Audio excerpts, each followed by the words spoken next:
They call me the Retro Dad. Why they call me the Retro Dad? Because I love everything retro, and I'm also a dad. We're going to explore what it's like to be a game collecting enthusiast, a little bit of tips, prices, and we'll explore the wonderful world of collecting. So let's dive right in.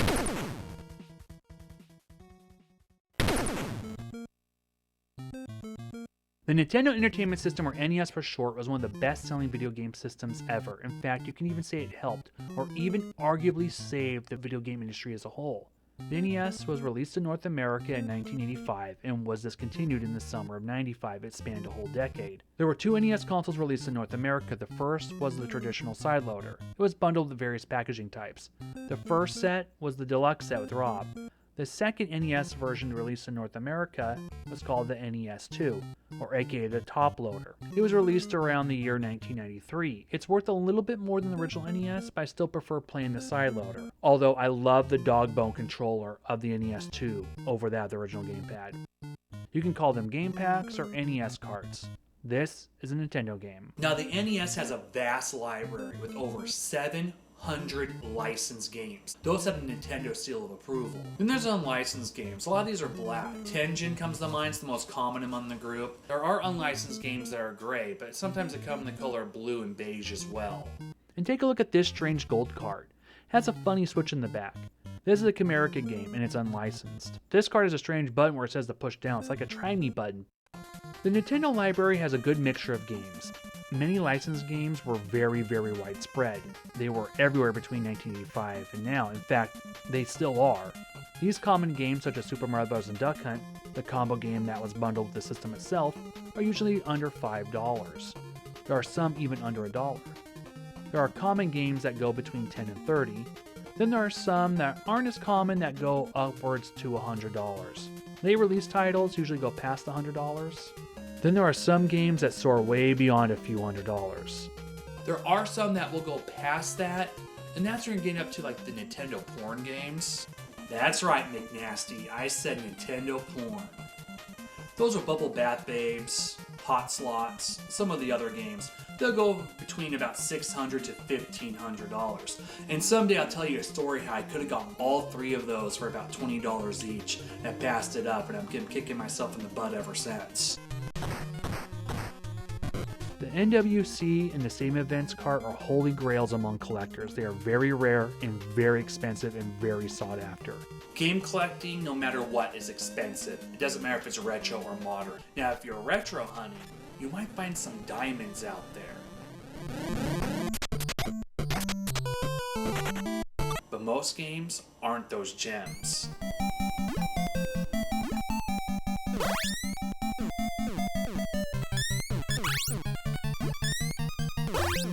One of the things I always tell my friends is that collecting is kind of like playing the stock market. It fluctuates up and down, especially for retro. Unlike modern gaming, that usually when a game comes out in about 6 months, it usually decreases in value. Retro seems to be increasing. I believe it will continue to increase. But don't take my word for it. I'm not a financial advisor. It's like I said, you play the stock market, you win or lose, but most of the time your gaming is going to increase. As people are hoarding onto their collections, you're not seeing very many of these in the wild.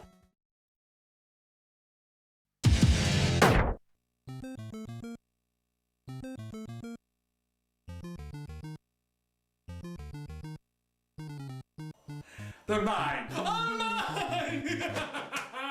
You want them? You can have them!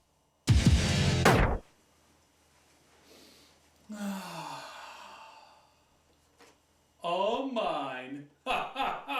Mario Natari!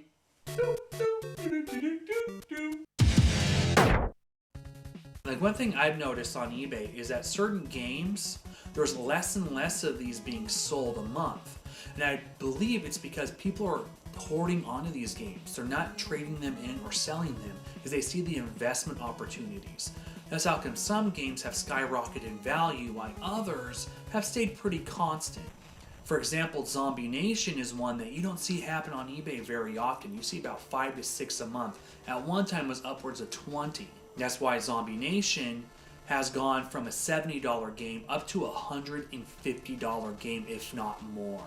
If you're thinking about collecting NES, a couple of things you should do. First of all, do your research. Now, what I mean by do your research, go online. Look at current prices on eBay or Amazon. Those are great sources to use, but I prefer the NES price guide. It kind of combines both of them together. It gives you about an average price of what the game's going for between the two, and it's pretty accurate. Be warned, don't let companies try to take advantage of you. I've noticed that many mom and pop stores and even flea markets don't know how to price their games. They will try to sell you a game thinking just because it's old it's valuable. That just isn't the case. There are hundreds of games that are worth only a few dollars. There are dozens of NES games you can get for under $1. I'll buy that for $1. Take example, Mario Brothers and Duck Hunt. This game should only be worth about a penny to $1, but most mom and pop stores will try to sell it to you for $6. Do not be fooled. This is only worth a couple dollars. Don't pay any more than $3. And some games like Ultimate Basketball are not even worth $1 most of the time. But with the box, it adds a little bit of value. So you can get some really cheap NES games in boxes, which I highly recommend you do. Here's a couple tips before you go out there and start buying. Look for games that have sleeves. Now, the Nintendo sleeve is worth a lot more than the plain black sleeves. Also look if the game has a manual, and also if the game has a box. Typically, sleeves won't add that much value to the game you're purchasing, but the Nintendo ones are worth a little bit more than the black ones. Also, check to make sure the game works.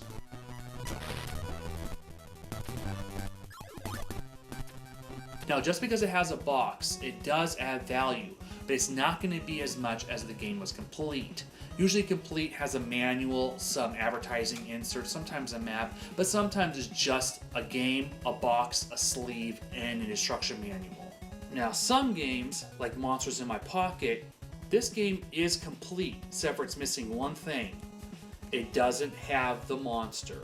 Now, I've seen the monster go on eBay for $100. This can happen for some Nintendo games. If they have a special element, it will increase the value of the game, and they're really hard to find. Now, some Nintendo games, like Zelda or Link, will come in gold, while other times they'll come in gray. I know it's the Rocketeer, but I don't have the Zelda that's gray. Now, the gold is worth a little bit more. The Castlevania series is one, for example, that stays pretty constant, usually doesn't fluctuate too much. It can vary though if it has a box and manual and so forth. We're looking between about $10 to up to $25 on the high end. If it has the box and manual, you can look up towards of $50 maybe. The Contra series on the NES is another franchise that seems to stay pretty constant. It only fluctuates a little bit if it fluctuates at all, with the exception of Contra Force. Contra and Super C usually vary. Contra's worth a little bit more than Super C. As you can see, I paid $25 for Contra. This was a couple years ago, and that seems to be about right. Super C is my original cart from when I was a kid. That can go from between 15 to 20. Contra can go between 25 and a little bit more. They add the box, you're actually going to add a lot more to it. Contra Force is an exception to the rule. That game usually goes between about $70 to upwards of $100. Now, the Mega Man series is another franchise on the NES that is highly sought after, and they're not very rare. Mega Man 5 is the exception. That one's worth between about $40 to $50, upwards of $60. If it has the box, you're looking at maybe $100, $125. Mega Man 6, you're looking at between $30 to $40 maybe. And Mega Man 1, 2, 3, and 4, they go between $15 to $30 on the high end. If they have the boxes, they're worth a little bit more. As you can see, I have Mega Man 2, 3, and 4 in box, and Mega Man 1, 2, and 3 are from my original collection. Just a side note, Mega Man 3 is my favorite. Now here we have Metroid, and Metroid actually has a variant. It has a yellow card, but the original is the classic gray card. I don't really see very many of the yellow Metroids in the wild. I usually see a lot more of the classic gray ones, although on eBay, I tend to see a lot more of the yellow Metroids in boxes on eBay. They don't play any different, they're the same game.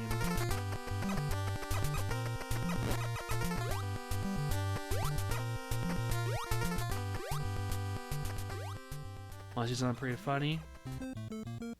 Yep, they were pretty mad when they made this variant. They were mad in Japan.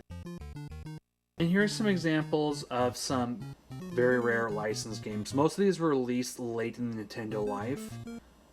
DuckTales 2, Bubble Bobble 2, Chip and Dale 2, and Snow Brothers. DuckTales 2 fluctuates more than Chip and Dale 2.